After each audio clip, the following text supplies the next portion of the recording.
제6호 태풍 카눈이 경남 거제에 상륙한 뒤 내륙을 관통하고 있습니다. 수도권을 지나 북한으로 북상 중인 카눈은 오늘 아침 평양 부근에서 소멸할 것이란 예보인데요. 자세한 태풍 전망 김재훈 기상 전문 기자와 알아보겠습니다. 안녕하십니까? 네, 안녕하십니까?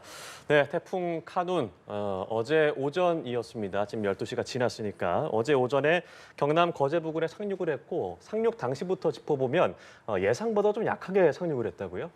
네, 태풍 카눈은 이제 어제 오전 9시 20분쯤에 경남 거제 부근에 상륙을 했습니다. 이 상륙 당시 중심 기압이 975헥토파스칼로 분석이 됐고요. 예. 최대 풍속은 초속 33m, 시속으로 환산하면 시속 한 110km 정도의 위력으로 상륙을 했습니다. 예. 이 당초 예상했던 세력보다는 조금 약화해서 세력이 약화해서 상륙을 했는데요.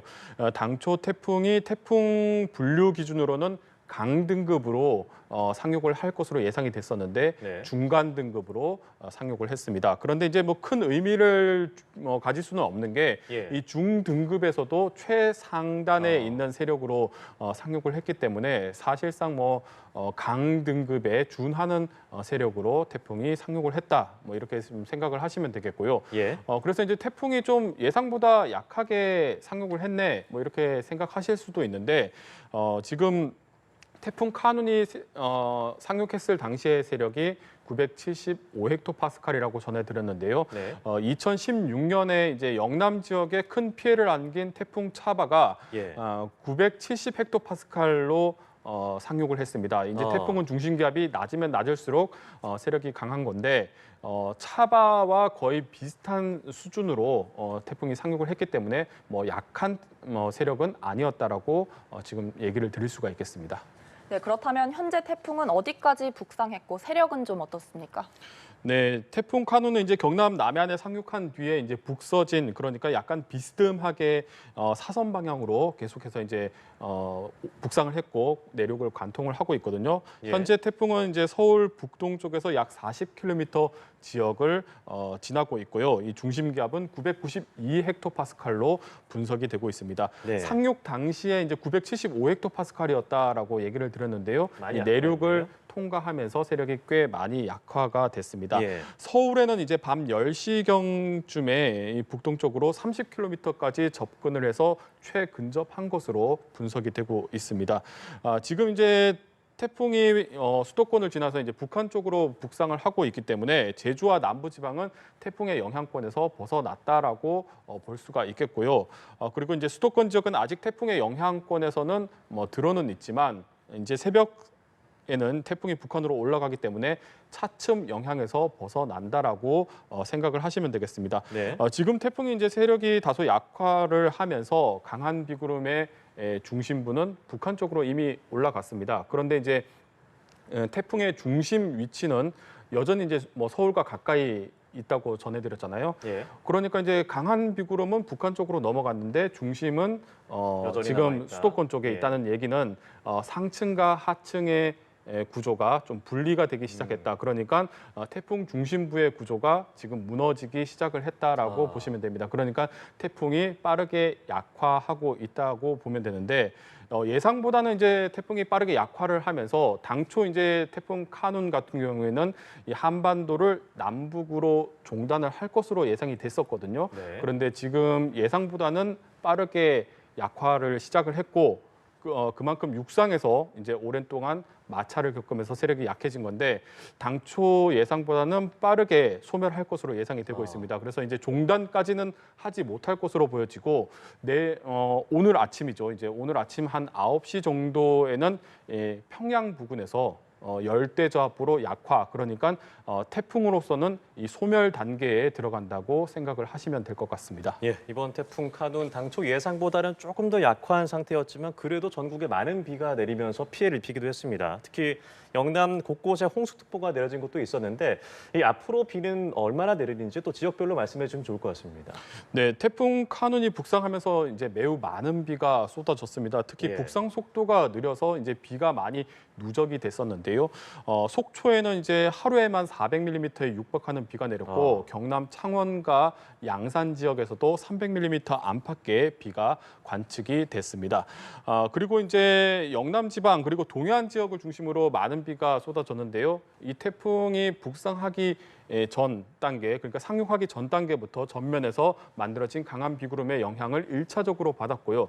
특히 영동 지방은 지형적인 영향, 그러니까 태풍이 반시계 방향으로 회전하면서 이 태백산맥으로 들어오는 강한 비구름의 영향까지 받아서 아주 많은 비가 쏟아졌습니다. 그리고 예. 이제 태풍이 상륙을 한 뒤에 중심부에 있는 강한 비구름의 영향을 2차적으로 받았기 때문에 두 차례에 걸쳐서 강한 비가 집중되면서 많은 비가 누적이 됐습니다. 강원 지역 같은 경우에는 이제 오후 3시에서 4시경 사이에는 시간당 90mm 안팎의 극한 호우가 쏟아지면서 일부 지역에서는 대피령이 내려지기도 했는데요. 지금은 이제 이 비구름이 북한 쪽으로 넘어갔습니다. 지금은 이제 수도권 지역이 그나마 이제 남아 있는 비구름의 영향을 받고 있고요. 태풍이 이제 북한으로 올라가더라도 뒤쪽에 남은 비구름의 영향을 받으면서 수도권 지역은 오늘 오전까지는 인천 지역을 중심으로 최대 한 80mm의 비가 더 내릴 것으로 예상이 되고 있습니다. 다만 이제 지금 태풍의 구조적인 변화가 생기고 있어서 비구름의 이동 속도가 빨라지면 이 강수량은 밤 사이에 조정될 가능성은 있습니다. 네, 비구름의 영향이 남아 있는 상황인데 그렇다면 앞으로는 바람은 좀 어느 정도 불 걸로 예상이 되나요? 네, 태풍이 상륙하면서 곳곳에서 강한 바람도 몰아쳤습니다. 부산 가덕도 지역에서는 이 초속 34.9m의 강풍이 관측이 됐고요. 예. 또 부산 공식 관측소에서도 초속 25m의 강풍이 불었습니다. 태풍 중심부가 이제 중부로 올라왔고 또 북한 지역으로 넘어가고 있기 때문에 이 남부 지방은 이제 내륙을 중심으로는 바람이 좀 잦아들었다고 볼 수가 있는데 중부 지방은 아직은 이제 태풍 중심부와 가까이 위치하고 있기 때문에 바람이 좀 강하게 부는 곳이 아직은 관측이 되고 있습니다. 그리고 이제 태풍이 빠져나가더라도 오늘까지는 이 태풍의 이제 중심 기압이 낮기 때문에 주변하고 기압 차이가 생기거든요. 예. 그래서 한반도를 중심으로 기압 차이, 기압 경도력이 유지가 되고 있기 때문에 오늘까지는 중부 내륙과 또 해안을 중심으로는 최대 초속 35m 정도의 아주 강한 바람이 불 것으로 예상이 되고 있습니다. 예. 시속으로 환산을 하면 시속 125km 정도 되는 위력적인 바람이거든요. 따라서 이 정도 바람이면 간판이 떨어져 나가는 것은 물론이고 심할 경우에는 가로수가 쓰러질 수 있는 위력적인 바람입니다. 그러니까 예. 이제 태풍은 물러가더라도 오늘까지는 강풍에 대해서는 좀 대비를 잘 하셔야 되겠다라고 전해드리겠습니다. 예, 태풍의 눈이 이제 북한을 막 지나고 있지만 그래도 이 강풍에 대해서는 주의를 하셔야겠습니다. 이번 태풍 특히 이제 특이한 경로로 주목이 많이 되기도 했습니다. 당초 우리나라로 올지 안 올지 모르는 상태에서 특히나 이제 남북을 종단하는 전례 없는 그런 태풍이었다고요. 네, 그렇습니다. 이제 보통 한반도를 관통하는 태풍은 서해에서 남해 이쪽에서 상륙을 해서 동해로 빠져나가는 태풍들이 일반적인데요. 예. 그리고 이제 과거 통계를 봐도 거의 99%에 해당하는 태풍들이 이제 동해로 관통해서 나가는 태풍들이었습니다. 보통 태풍이 이제 한반도 쪽으로 올라오게 되면 북태평양 고기압의 가장자리를 따라서 이동을 하고 또 한반도가 위치한 중위도 지역까지 올라오게 되면 이 편서풍 지대를 만나면서 예. 동쪽으로 전향을 하는 태풍들이 일반적이거든요. 그래서 C자형 이 커브 태풍들이 대부분인데 그런데 이번 태풍은 일본 쪽에서 올라와서 북서쪽, 그러니까 서해 쪽으로 이동을 하잖아요. 예. 그러니까 기존 태풍과 비교하면 뭐 거의 역주행에 가까운 아주 이례적인 경로를 보였습니다. 이렇게 태풍이 좀 이례적으로 이동을 하는 것은 이 북태평양 고기압의 위치와 상층 바람의 부재 때문이라고 할 수가 있겠습니다. 예. 지금 북태평양 고기압의 세력이 평소보다 북쪽에 위치해 있습니다. 그러니까 태풍이 북상을 했는데 동쪽에 북태평양 고기압이 딱 자리를 하고 있으니까 동쪽 지역이 갈 수 없는 거군요. 막혀버렸죠. 예. 그러니까 태풍이 계속해서 직진을 할 수밖에 없었고 또 이제 태풍을 좀 견인할 수 있는 바람이 상층의 제트기류와 기압골 등이 있는데 이 상층 제트기류가 태풍과는 멀리 북쪽에 떨어져 있었습니다. 그래서 태풍을 확 잡아챌 바람이 없었기 때문에 이 태풍이 계속해서 직진할 할 수밖에 없었던 상황이라고 할 수가 있겠습니다. 그래서 이례적인 경로가 만들어졌고요. 일단 뭐 미약한 흐름을 타고 북상을 하곤 있지만 확실하게 태풍의 길을 좀 안내해주는 바람이 없었다라고 좀 얘기를 드릴 수 있고, 비유를 하자면 차에서 중립교를 놓은 상태에서 그냥 흐름대로 이동을 했다라고 보시면 되겠습니다. 경사가 있으면 그대로 가는 네, 것처럼요. 그렇습니다. 네. 이번 태풍의 경로뿐 아니라 이동 속도가 느렸다는 것도 특징 중 하나인데요. 이 부분도 좀 짚어주시죠. 네, 이례적인 경로와 함께 이제 느린 속도가 이번 태풍의 가장 큰 특징 중에 하나였습니다. 네. 이 보통 한반도를 지나가는 태풍들은 시속 한 40km 안팎의 속도를 보였는데요. 이번 태풍 카눈 같은 경우에는 시속 한 20km의 속도로 북상을 했습니다. 그러니까 평균적인 태풍의 속도의 한 절반 정도의 속도로 아주 느리게 이동을 했는데요. 이렇게 이제 태풍이 느리게 이동을 하게 되면 일단 영향적인 측면 그리고 피해적인 측면에서 상당히 좋지는 않습니다. 이 태풍이 그만큼 한반도에 머무는 시간이 길기 때문에 많은 비가 누적이 될 수 있기 때문인데요.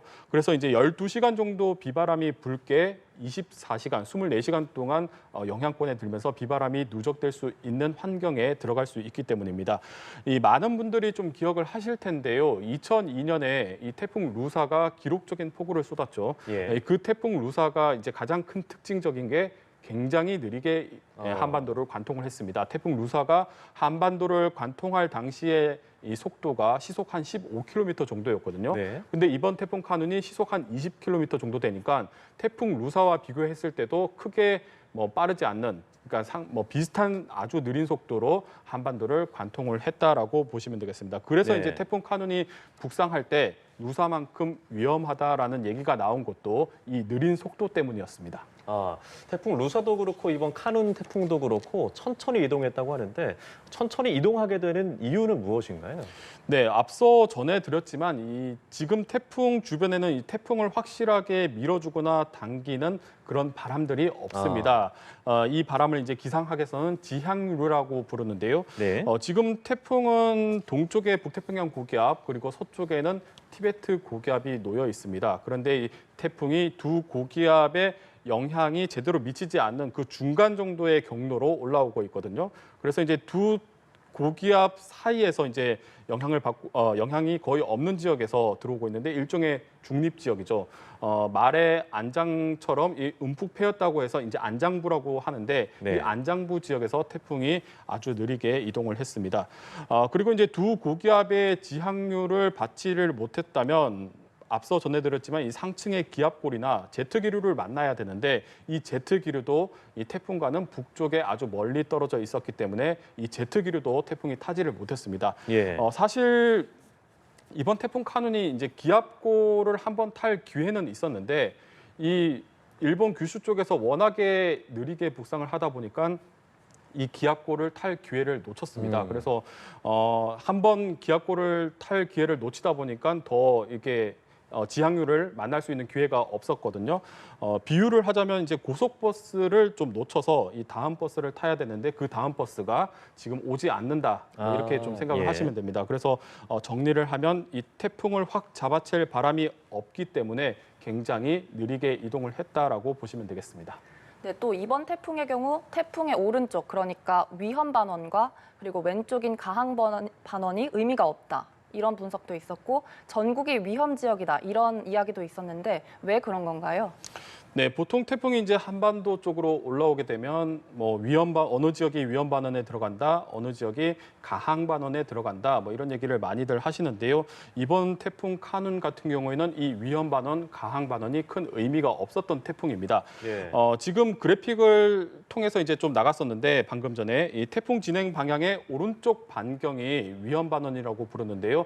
태풍 북상 속도와 이 태풍이 가지고 있는 바람이 더해지면서 가속이 붙는 지역이기 때문에 비바람이 더 집중될 수 있는 위험 반원, 태풍 진행 방향의 오른쪽 반경이 위험 반원이라고 부르고 반대쪽인 왼쪽 반경은 이 바람과 속도가 상쇄되는 지역이기 때문에 가항 반원이라고 부르는데요. 그런데 이제 그래픽에서 나오고 있지만 이 중심부에는 폭풍 반경이라는 곳이 있습니다. 이 폭풍 반경은 초속 한 25m가 되는 지역인데 이 태풍의 중심에 이 소용돌이 치는 구조에 의해서 만들어지기 때문에 원형으로 만들어집니다. 그러니까 좌우와 상관없이 이 폭풍이 굉장히 강하게 몰아칠 수 있는 지역이거든요. 그런데 이번 태풍이 상륙한 지점과 관통하는 경로를 보면 국토를 뭐 거의 반으로 딱 나눈 상태에서 사선 방향으로 관통을 하고 있기 때문에 이렇게 관통하는 태풍에서는 좌우와 상관없이 굉장히 강한 비바람이 몰아치는 영역이 전국에 들어갑니다. 그래서 이번 태풍 카눈처럼 관통하는 태풍은 위험 반원, 가항 반원이 큰 의미가 없다고 보시면 되겠습니다. 예, 현재 태풍이 이제 북한을 넘어가고 거의 좀 와해되는 느낌으로 가고 있다고 말씀을 하셨는데 그럼에도 불구하고 강풍을 조심한다거나 하천이 범람하는 것을 조심해야 될 것 같습니다. 태풍이 완전히 소멸할 때까지 어떤 점을 좀 조심을 해야 될까요? 네, 지금 태풍이 이제 북한 쪽으로 올라가고는 있지만 뭐 그렇다고 해서 안전한 것은 전혀 아닙니다. 예. 뭐 앞서 전해드렸지만 이 태풍에 남아있는 비구름이 오전까지 영향을 줄 수 있고요. 그리고 또 태풍의 여파로 오늘까지는 강풍이 불 것으로 예상이 되고 있기 때문에 이런 부분에 대해서는 좀 대비를 좀 잘 하셔야 되고 여전히 주의가 필요하고요. 예.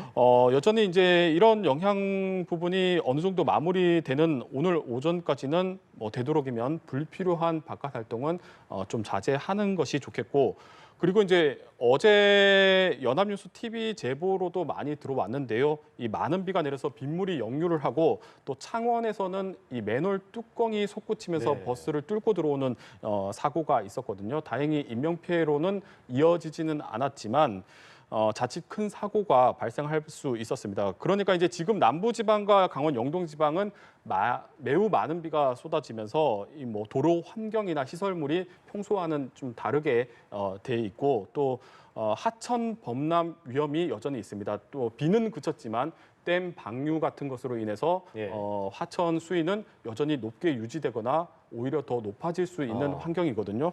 따라서 이제 하천 주변 저지대에서는 침수에 대한 대비 뭐 여전히 하셔야 되겠고 이런 부분을 이제 감안해서 오늘 오전까지는 이 최대한 안전한 실내에 머물면서 시시각각으로 변하는 기상 상황 여전히 좀 잘 살펴보시면서 대응하시는 게 좋겠습니다. 네, 우리나라가 태풍의 영향에서 완전히 벗어날 때까지 상황을 계속해서 예의주시해야 할 것 같습니다.